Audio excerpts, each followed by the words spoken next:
gouvernement, depuis plusieurs mois, essaie de faire des économies sur les APL, les aides à la personne, qui sont versées aux ménages qui ont un SMIC ou moins pour payer leur loyer. Donc c'est des personnes fragilisées. Au départ, ils s'étaient dit, les APL, ça ne sert pas à grand-chose, on va pouvoir économiser 2 milliards d'euros. En fait, ils se sont aperçus que c'était impossible d'avoir autant d'économies, et donc ils ont cherché des coupes intelligentes, pour reprendre leurs termes, et donc chercher des gens qui peut-être n'auraient pas vraiment besoin de ces APL. Et ils sont allés chercher des ménages qui seraient pas vraiment pauvres parce qu'ils auraient un patrimoine important. Donc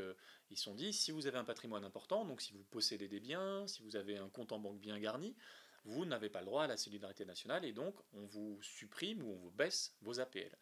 Et le décret qui vient appliquer la loi de finances pour 2017, là, qui a été mis en concertation ces derniers jours,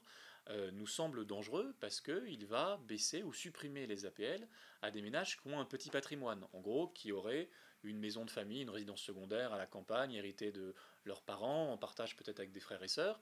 mais ça ne fait pas de ces gens-là des gens riches. On peut, si ce sont des gens qui sont sous les plafonds de ressources des APL, c'est des gens qui gagnent un SMIC au moins. Donc le fait d'avoir une maison de campagne dans la Creuse, ne vous aide pas à payer votre loyer. Donc le raisonnement du gouvernement, c'est on ne va pas vous aider, vous avez qu'à vendre votre maison de campagne en gros. Voilà.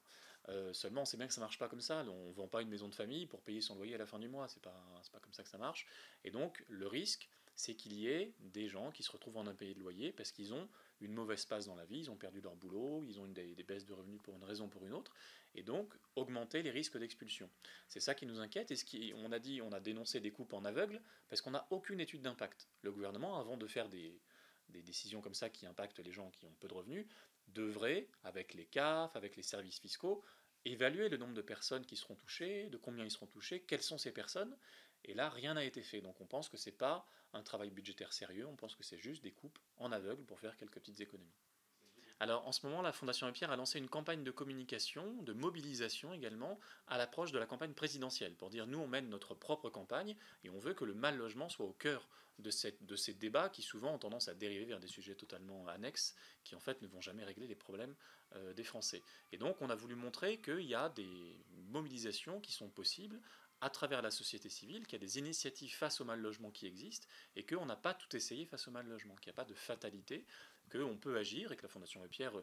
subventionne des centaines d'associations et de projets chaque année, et sur les territoires s'inventent des alternatives à la crise du logement. Seulement, ces alternatives ne sont pas assez soutenues par les pouvoirs publics, et donc nous on espère que pendant la campagne, ce débat sur comment sortir de la crise du logement, et pas à qui la faute, comment baisser les APL, comment exclure le plus possible des HLM certains publics. On espère que c'est ce débat-là, sur les alternatives, sur montrer que c'est possible de sortir de la crise du logement, qui va animer la discussion.